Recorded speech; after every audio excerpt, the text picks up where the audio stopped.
If you're like some of the businesses that I've worked with, you're scratching and clawing for every advantage that you can get to get a great return in your Google Ads account so that you're not just depositing money into Google's bank account.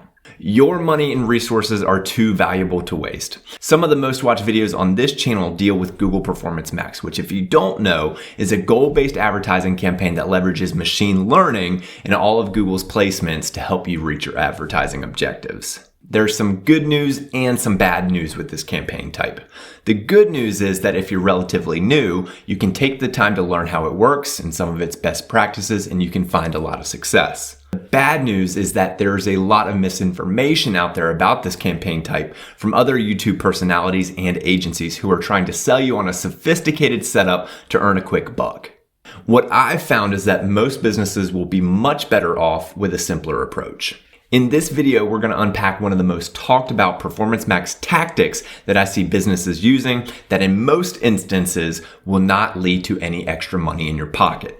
If we haven't met yet, my name is Scott Redgate. I'm an online marketing coach and I've been in digital marketing for over 12 years. Before we dive in, make sure to grab my free PPC cost-cutting cheat sheet, which will help you save thousands of dollars inside of your Google Ads account. Without further ado, let's dive right in.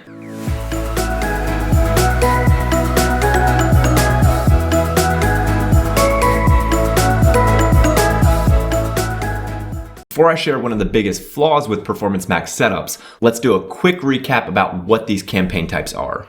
Google Performance Max campaigns were first unveiled in November of 2021, and they combine the power of machine learning with almost all of Google's ad placements to reach a large percentage of internet users. It is available for both e-commerce businesses who sell products and businesses whose goal is to generate leads.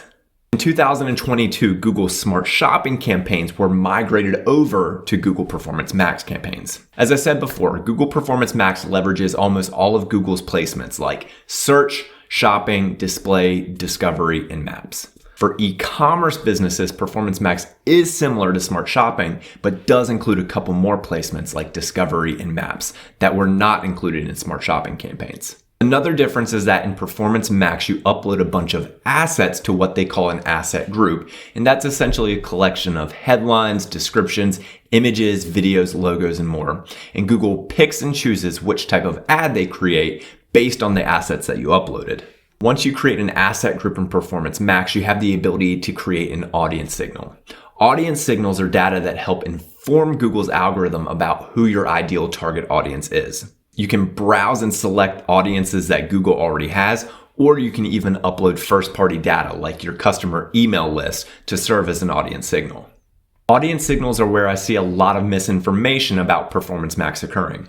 There's guidance out there that when you start a Performance Max campaign, you should create a bunch of asset groups that contain the same assets or products, and then you should essentially split test audience signals in Performance Max to see what the best target is for you. Google allows for up to 100 asset groups in a campaign, and I've come across some guidance online that says that you should test the limits of this inside of your campaign. There are two big flaws with this advice.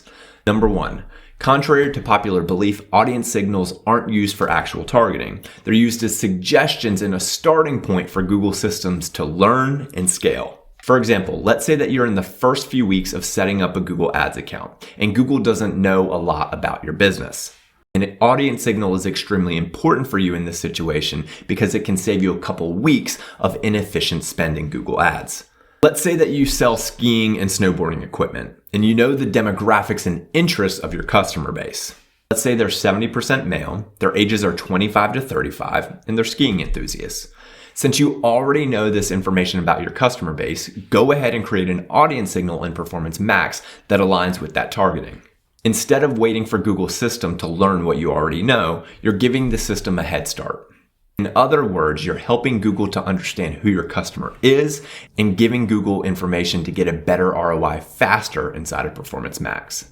Here's the thing, Google does not limit your ads showing to only people that fit the audience signal that you input. That's why it doesn't make sense to set up dozens of asset groups with dozens of audience signals. In time, Google will learn who your best customer is based on the conversion data it receives inside of your Google Ads account. It will then start to target those users more often regardless of the audience signal that you input. The second reason why it does not make sense to do this duplicated asset group strategy is that unless you have an unlimited budget, the asset groups are going to be very fragmented. You're not going to receive an equal amount of clicks for each of the asset groups to even perform a successful split test. A small amount of the asset groups are going to take up most of the spend. With Google now rolling out more asset group reporting, it's not going to be comparing apples to apples. It would have been a complete waste of time. All right, so in summary, it does not make sense to overdo it by duplicating a bunch of asset groups with different audience signals. But with that said, I'm not saying that you should exclusively have a single Performance Max single asset group strategy inside of your account. Sure, if you have a super small budget and only one or two products or service categories, that might be the way to go. But for most businesses, I recommend splitting your asset groups by similar themes, categories, or product types. Let's say that you have a healthy Google Ads budget and your business sells shirts and shoes. You might want to consider separating out those product categories into different asset groups or creating multiple Performance Max campaigns targeting those categories. There's no one size fits all setup for Performance Max, but I do recommend leave a comment below with what's worked for you or if you have any specific questions for me. And if you haven't checked out any of my other Performance Max videos, I'll leave a link in the description below. Thank you so much for taking the time to watch this video. I hope it was valuable for you. It would mean so much to me if you could do me a favor and like this video and subscribe to my channel to help give me a little momentum in the YouTube algorithm. Thank you so much. Take care.